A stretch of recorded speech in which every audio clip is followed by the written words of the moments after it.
sou a sua Ana Prestes. Essa semana aqui no De Olho no Mundo eu quero destacar alguns fatos que chamaram a atenção na cena internacional. Um deles foi o secretário-geral da OTAN, que em um pronunciamento informou que o Brasil não pode ser membro pleno da organização. Isso já era de amplo conhecimento de diplomatas, pessoas que estão envolvidas, jornalistas no meio internacional, e mostra como as resoluções ou os acordos feitos por Bolsonaro na sua visita a Trump no mês de março de 2019 são acordos muito frágeis e acordos que não se assentam na realidade mundial. Nós sabemos, por exemplo, que a Colômbia ela foi incorporada como membro observador ou membro acessório da OTAN. O mesmo aconteceria com o Brasil. Então, quando Trump prometeu ao Brasil, na reunião bilateral que teve com Bolsonaro, que trabalharia para que o Brasil se tornasse membro pleno da OTAN, muitos de nós que acompanhamos a cena internacional sabíamos que aquilo era uma bravata.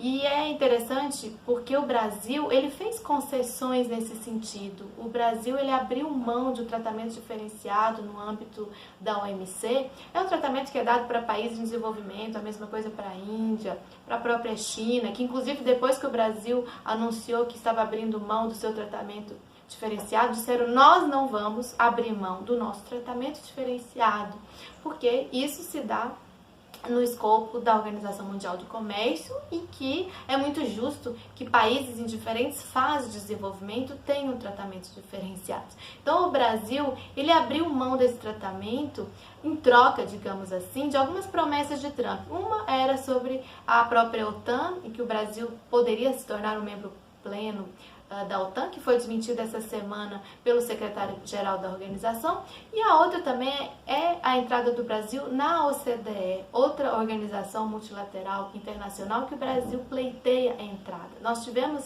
essa semana uma reunião do Conselho de Representantes da OCDE, em que a delegação dos Estados Unidos não mencionou em nenhum momento a entrada de novos membros e não mencionou, obviamente, então, a possível entrada do Brasil. Essa reunião do Conselho de Representantes, ela antecede uma reunião de ministros da entidade, que acontece agora nos dias 23 e 24 de maio. Essa reunião prepara a pauta da reunião dos ministros e não está na pauta da reunião dos ministros, portanto, a entrada de novos membros. É bom saber também que para que o Brasil comece o processo de ingresso na OCDE, precisa receber um convite da organização. Esse convite também nunca chegou. E há outros países também na fila, como a própria Argentina, nossa vizinha, outros países como Bulgária, Romênia e outros que são numa certa fila, digamos assim, para a entrada na OCDE. Ainda sobre os Estados Unidos, Bolsonaro também cancelou a ida a Nova York, como vários de nós estávamos acompanhando desde as primeiras reações do prefeito Bill Blasio, como outros senadores parlamentares democratas. Então, ele remanejou, primeiramente falou que não ia mais a Nova York, não ia mais aos Estados Unidos, depois agora estão montando uma agenda no Texas. O Texas, ele é conhecido como um dos estados de maioria conservadora, de maioria dos republicanos, apesar de Texas hoje ser dirigido, apesar de Texas não, Dallas ter como prefeito um democrata. Mas Bolsonaro estava fazendo esse discurso de que não seria bem recebido em Nova York, mas será muito bem recebido em Dallas, no Texas. Agora, o que é importante, o que é fundamental, que agenda ele tem? Que agenda ele teria em Nova York, ou que agenda ele terá no Texas? Será que essa agenda montada no Texas não é uma agenda revanchista, no sentido de vocês não me querem, mas a Nova York, vocês não me querem, mas Texas? Ou seja, com pouco conteúdo. Isso estava também presente na reunião bilateral, em que o Brasil fez muitas concessões, abriu visto para a entrada dos norte-americanos no Brasil sem reciprocidade. Então vai se demonstrando como muito frágil essa reunião bilateral que o Brasil teve lá entre Bolsonaro e Trump nos Estados Unidos. Um outro tema que eu queria rapidamente mencionar e que na verdade se vincula com esse, porque qual é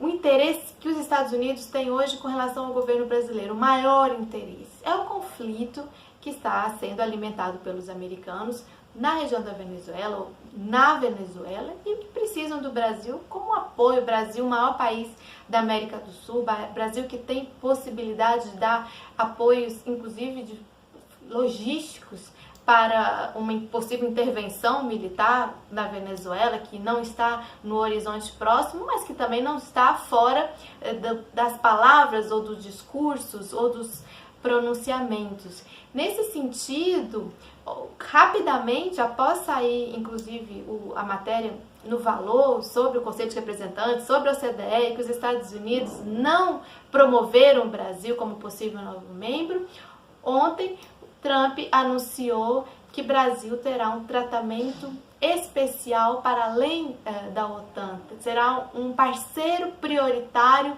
especial, que é uma designação que é dada a alguns estados, isso também com o Egito, com a Argentina, eles também têm esse tratamento, ou seja, no sentido de fazer também um afago ao Brasil, porque repercutiu bastante na imprensa brasileira e também na imprensa internacional esse step back, ou essa percepção de um step back com relação à entrada na OCDE, com relação à entrada na OTAN. E isso está muito relacionado com a questão da Venezuela, está muito relacionado com a necessidade que os Estados Unidos têm de um apoio específico, utilitário, na questão da Venezuela. Sobre esse tema, Venezuela chama bastante atenção também a última reunião do Grupo de Lima, no dia 3 de maio, uma sexta-feira passada, em que houve uma mudança de tom do Grupo de Lima com relação a Cuba, no sentido de precisamos de Cuba, chamamos Cuba para o debate, chamamos Cuba para o diálogo.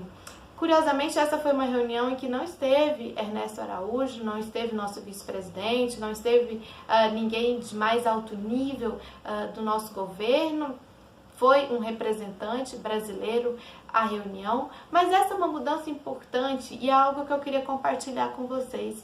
Isso demonstra também uma capacidade, até de Cuba mesmo, de fazer diplomacia, de fazer diálogo, de promover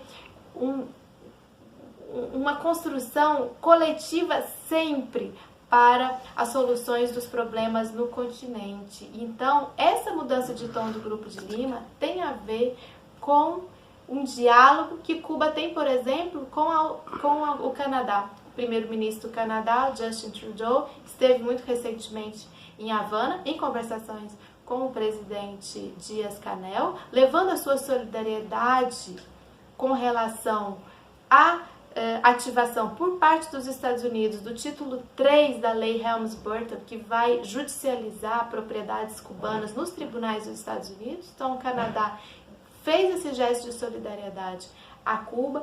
Com certeza, Cuba, que mantém relações diplomáticas com vários países do mundo, se não com todos os países do mundo, e constrói isso de uma forma muito bonita, inclusive com solidariedade humana nos programas de auxílio nas áreas da saúde, na área de assistência social, na área de educação.